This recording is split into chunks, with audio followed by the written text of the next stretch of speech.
कल सरकार ने कहा, सुन लो बेटा, कल सरकार ने कहा कि भाई जो आरक्षण की विसंगतियां रही उनके तहत 6000 अतिरिक्त नौकरियां दी जाएंगी इस वर्ग को।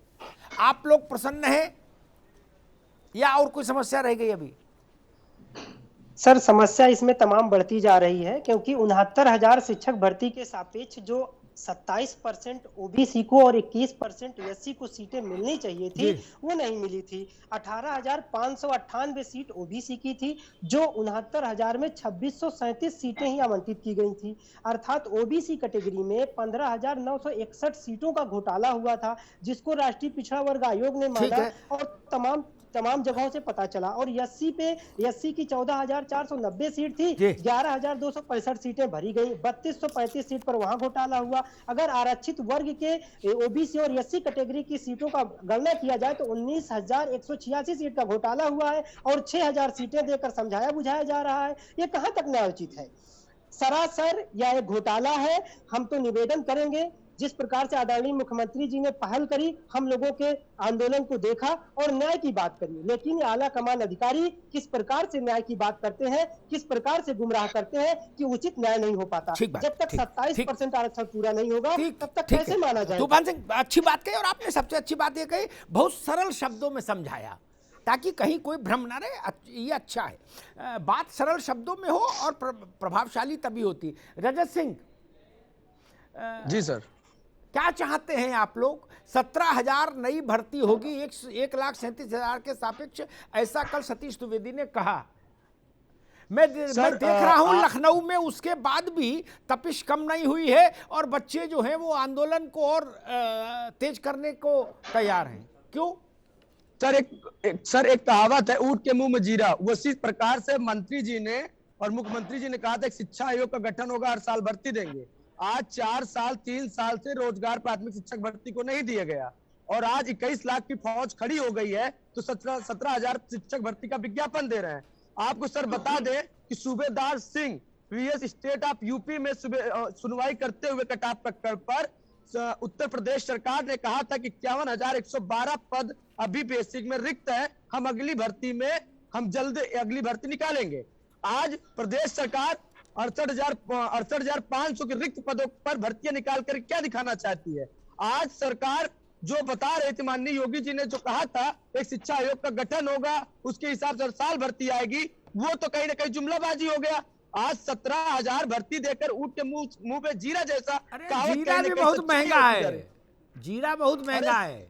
जी सर, हमारा बस यही था कि जो स्टेट ऑफ यूपी में जो सूबेदार की याचिका पर सुनवाई होते हुए सुप्रीम कोर्ट में कहा गया था हलफनामे में 51,112 पद हम देंगे, तो हम उसी प्रकार से हमने आंकड़ा लगाया 51,112 पद हलफनामे के अनुसार प्लस 17,000 और प्लस जो हर साल 10 से 15,000 रिटायरमेंट होते हैं, उसके आधार पर 97,000 शिक्षक भर्ती की हम मांग आज लगातार 3 वर्षों से कर रहे हैं। अभी भी हम धरना स्थल इको गार्डन पे बैठे हुए हैं, अनवरत धरने का 19वां दिन है। हम सब इस खुले मैदान में इतनी ठंडी में बिना छत के लगातार बने हुए हैं सर, लेकिन प्रदेश सरकार हम सबको बातों को न सुनते हुए आज 17,000 भर्ती देकर हमारी आवाजों को मांगों को दबाया जा रहा है सर। ठीक बात, ठीक।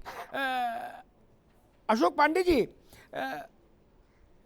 हमने और आपने दोनों ने मंत्रियों को काम करते देखा है बहुत नजदीक से, ठीक है। मुख्यमंत्री किसी मामले में जब व्यक्तिगत रुचि लेते हैं तो वो अधिकारी, उस संबंधित अधिकारी से कहते हैं कि भाई वो मसला लाओ क्या है और उसको करो तुरंत, ठीक।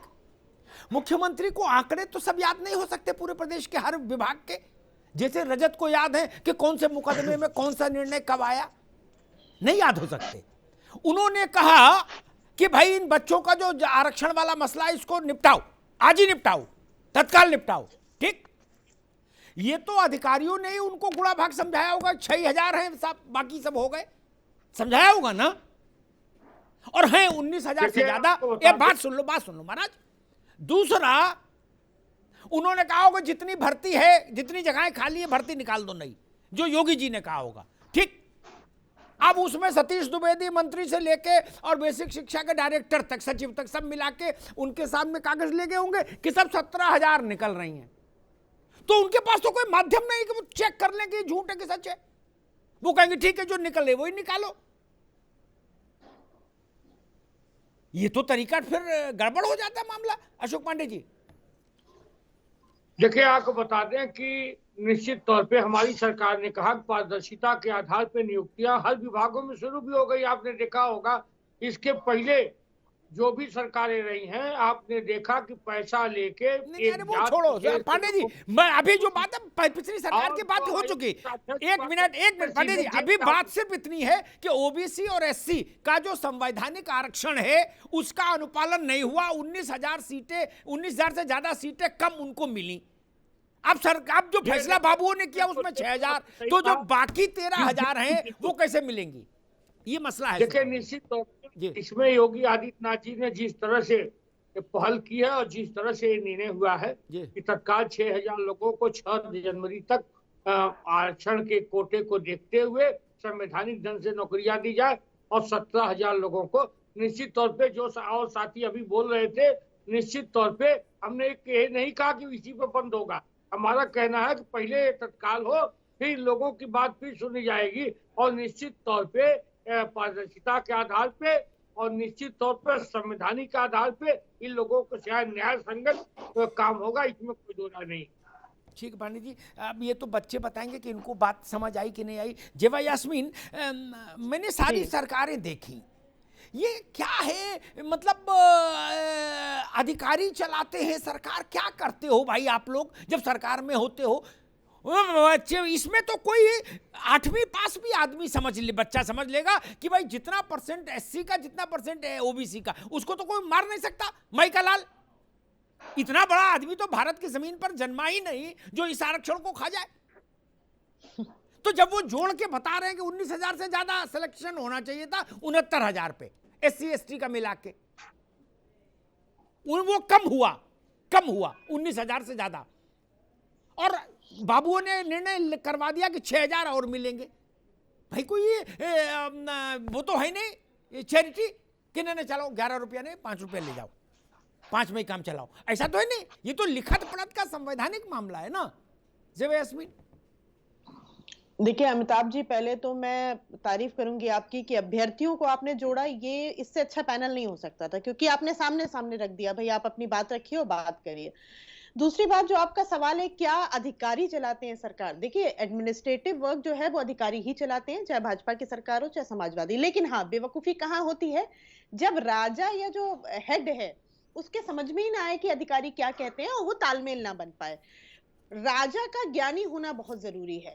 मुख्यमंत्री जी अगर आंकड़ों से कोई मतलब ही नहीं रखेंगे, 69,000 भर्ती इस समय, मुझे लगता है हम आप तो डिस्कशन करते हैं, जो लोग डिस्कशन नहीं भी करते हैं, मैंने देखा है कि उनको जानकारी है 69,000 भर्ती के साथ क्या हुआ, क्योंकि हर दिन ये सोशल मीडिया पे, और 200 दिनों से ऊपर हो गया इन लोगों को सड़क पे उतरे हुए। इवन जो लोग पॉलिटिक्स में नहीं है या एक्टिव नहीं है वो भी जान रहे हैं कि 69,000 भर्ती में घोटाला हुआ है। भाई ओबीसी वर्ग के साथ बहुत गलत हुआ है, इस पे ओबीसी वर्ग डिस्कशन भी कर रहा है। ओबीसी भी और एससी भी, OBC and SC both, SC both. और अभी बच्चे बता रहे हैं कि 20,000 पद है और किसी को भूख लगी और आप उसको खाली सूप पिला के घर विदा कर दीजिए, तो बताइए वो क्यों नहीं चिढ़ेगा। आपकी सैलरी 50,000 है और 5,000 ट्रांसफर होती है तो गुस्सा तो आएगी, और वो गुस्सा वो सड़कों पे दिख रहा है कि इनके ऐलान करने के बाद कुछ नहीं हुआ। दूसरी बात, 6,000 भर्ती, अभी आप लखनऊ का केस देखिए अमिताभ जी, एक लड़की शिखा पाल है, वो टंकी पे बैठी हुई है पिछले 150 दिनों से जी।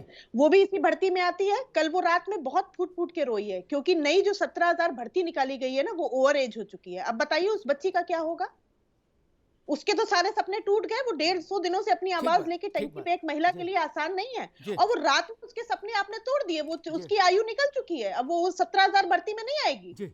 उसके संघर्ष का क्या? ठीक है जेवा।